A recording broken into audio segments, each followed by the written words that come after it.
आगे बढ़ाते हैं। शांत प्रकाश जाटव जी हैं, नेता बीजेपी के, बहुत बहुत स्वागत शांत प्रकाश जी। डॉक्टर मोहम्मद अमीन साहब है, विदेशी मामलों के जानकार, बहुत बहुत स्वागत है।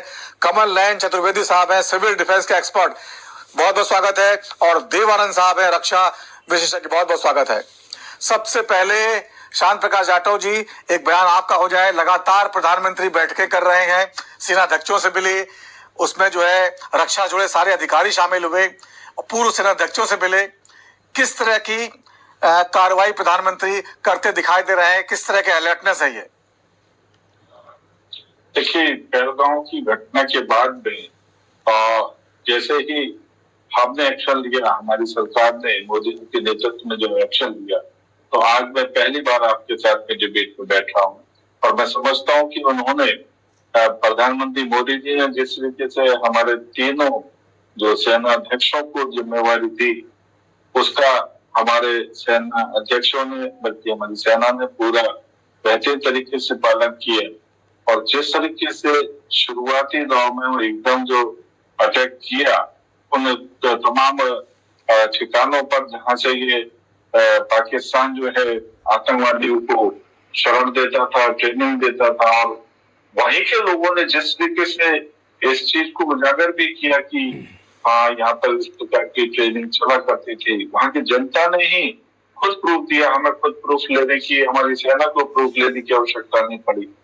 और जो हम वर्षों से इस बात को कह रहे थे कि पाकिस्तान इस सारे ट्रेनिंग का जो आतंकवाद का जिम्मेवार है, वहां पर साबित हुआ। और उसके बाद में अगले दिन जिस तरीके से हमने कल देखा कि जिस तरीके से भारत के नागरिकों के ऊपर इसने, पाकिस्तान ने जो कहराना हरकत करी और ड्रोन से हमला किया, लगभग आज मैं देख रहा था 400 से ज्यादा जो ड्रोन है वो हमारे सीमा पर उन्होंने, पाकिस्तान ने छोड़े, और हमारे वायुसेना ने पूरा उसको मुस्तैदी से उनको खत्म किया। ये अपने आप में हमारी जो सेना है, हमारी जो रक्षा व्यवस्था, जो मैं समझता हूँ कि मोदी जी के समय में जो बड़ी है, मजबूत हमारा रक्षा तंत्र हुआ है, उसकी एक मिसाल रही।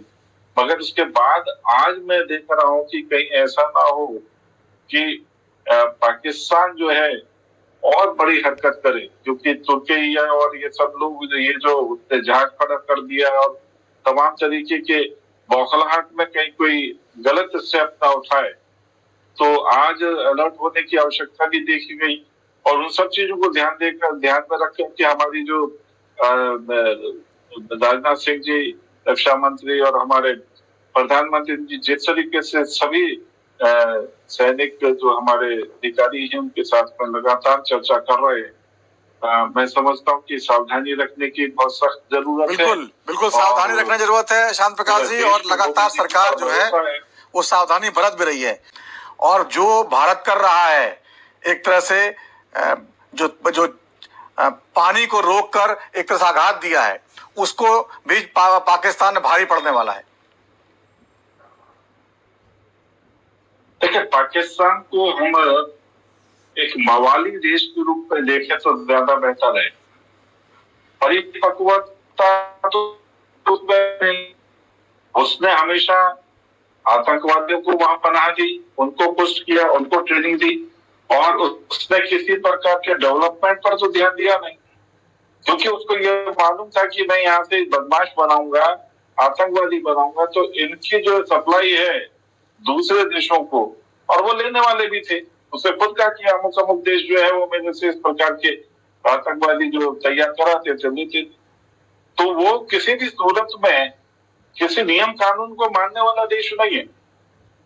वहां पर अभी जिस तरीके से उसकी हरकतें, अभी आपने बताया ना कि वो उसके फ्लाई जोन में जो है ना उसके जहाज उड़ रहे हैं, वो तो चाहता है कि ये मेरा सिर है, इसमें मार दो पत्थर, और उसके बाद में वो आकाओं को जाकर के दिखाएगा कि मुझे भारत ने ये मारा। और उसके बाद में माहौल जो है अभी इस वक्त में हमारे पक्ष में है, वो इस प्रकार की हरकतें करके उसको माहौल को अपने पक्ष में ले, जिस तरीके से सिंधु जल समझौता जो है उस पर वर्ल्ड बैंक ने अपने आप को बिल्कुल स्पष्ट कहा कि हमारा इसमें कोई लेना देना नहीं है। उस वक्त में परिस्थितियां थी, उस वक्त में सहयोग किया। आज कोई भी इस नीच प्रवृत्ति के देश के साथ में किसी सूरत में साथ नहीं देना चाह रहा। आज आप ये देख लें कि पूरी दुनिया में वो अकेला है। एक आध दो और देश उसकी जैसी मानसिकता क्या है उसके साथ, मगर पूरी दुनिया में वो अकेला है। उसके बावजूद वो छाती चौड़ी करके जिस तरीके से घूम रहा है वो नीचता है। उसको कोई समझाने वाला नहीं है। वो एक उस सांप की तरह आंगन में पला जो पड़ोसी को काटने के लिए तैयार हुआ। आज सारे पड़ोसी जो हैं उससे परेशान हैं और वो सांप उसको स्वयं को काट रहा है। इनफैक्ट क्या है कि आज पाकिस्तान जो पिछले 30 वर्ष से भी ज्यादा वक्त हो गया जिस चीज के लिए तैयार हुआ, आज उसी का उसको दंड जो है वो भुगतना पड़ रहा, उसके पड़ोसियों को भुगतना पड़ रहा, वहां की जनता को भुगतना पड़ रहा। और जिस तरीके से आज हमारी सरकार मोदी जी के नेतृत्व में जो निर्णय ले रही है उसको सुधारने का, वो सुधारना जरूरी है। क्योंकि अगर ये फिर नहीं सुधरा तो ये वही शरारत, वही हरकत जो मवालीपन है वो करता रहेगा। इसलिए ऐसे नीच देश को समझाना, वो समझाने वाला देश नहीं रहा। उसे तो जिस तरीके से सख्त दंड दिया जा सकता है वो दिए जाने की जरूरत है और वो दिया भी जा रहा है। तो शुरू हो चुकी है, अब समय और लगने वाला है। 2-3 दिन में मैं समझता हूँ कि जिस तरीके से आज तमाम बेइज्जती हुई है भारत में, हमारे सैन्य अधिकारी प्रधानमंत्री जी के साथ में बैठक कर रहे, उससे पहले हमारे जयशंकर जी ने भी विदेशी देशों के साथ में जो सरदार से मैं देख रहा था लगातार वो बात कर रहे हैं, उसकी हरकतों को उजागर कर रहे हैं कि देखो ये क्या हरकत कर रहा है। किसी प्रकार का कहीं मुगालता ना रहे, सब लोगों के साथ में मिलकर के हम लोग, हमारी सरकार काम कर रही है। क्योंकि उस सांप के बिल्कुल शांत प्रकाश जी जो बता रहे हैं आप, बिल्कुल बातें सच है, लेकिन सवाल वो ये खड़ा होता है कि उससे निपटा कैसे जाए। इस मवाली से निपटने का तरीका बिल्कुल 3rd डिग्री का इस्तेमाल कर दिया जाए, ये सरकार सोच रही हो। कि अभी भी खबर आ रही है पोखरण के इलाकों में ड्रोन से फिर हमला किया है, जम्मू के इलाकों में लगातार धमाके की आवाज आ रही है। यानी वो समझने वाला नहीं, मानने वाला नहीं है। शांत प्रकाश जाटव साहब, प्रधानमंत्री आवास पर जो बैठक चल रही थी वो खत्म हो गई है। 1 घंटा 50 मिनट बैठक चली, बहुत बड़ी बैठक थी, 2 घंटे से कल 10 मिनट कम। तो इसको किस तरह से देखते हैं आप? क्योंकि अभी भी पठानकोट में भारत ने ड्रोन को मार गिराया पाकिस्तान के। लगातार पाकिस्तान जो है हमला कर रहा है। अब भारत ने क्या कोई फैसला कर लिया होगा? देखिए, जिस तरीके से हम पाकिस्तान की हरकतें देख रहे हैं और इस चीज के संदर्भ में हमारे जो विदेश मंत्री हैं वो विदेश के तमाम मुल्कों के साथ में तालमेल बनाकर के उनसे चर्चाएं भी कर रहे हैं। उन सब चीजों को ध्यान में रख करके कुछ ना कुछ तो ऐसे बिंदुओं पर चर्चा हुई होगी जैसे कि इसके ऊपर नकेल कसी जा सके। और उसी में आगे आके, क्योंकि ये जो बैठक हुई है इससे पहले हम पहले जो शुरुआती हमला करने से पहले बैठक हुई थी, आज 3 दिन के बाद ये बैठक हुई है।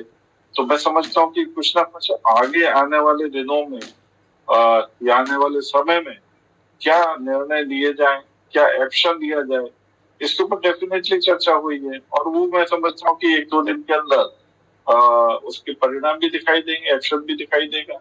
और इस वक्त में इस प्रकार के एक्शन की आवश्यकता है और एक ठोस एक्शन लेने के बाद मैं समझता हूँ कि काफी हद तक जो है उसके ऊपर हम अंकुश लगा पाएंगे। और ईश्वर ने चाहा तो जल्दी ही हम जो है ये जो झंझट इसका चल रहा है दोनों मुल्कों के बीच में, उससे हम निजात भी पाएंगे। बिल्कुल। तो जब हम बात कर रहे हैं तो सांबा पठानकोट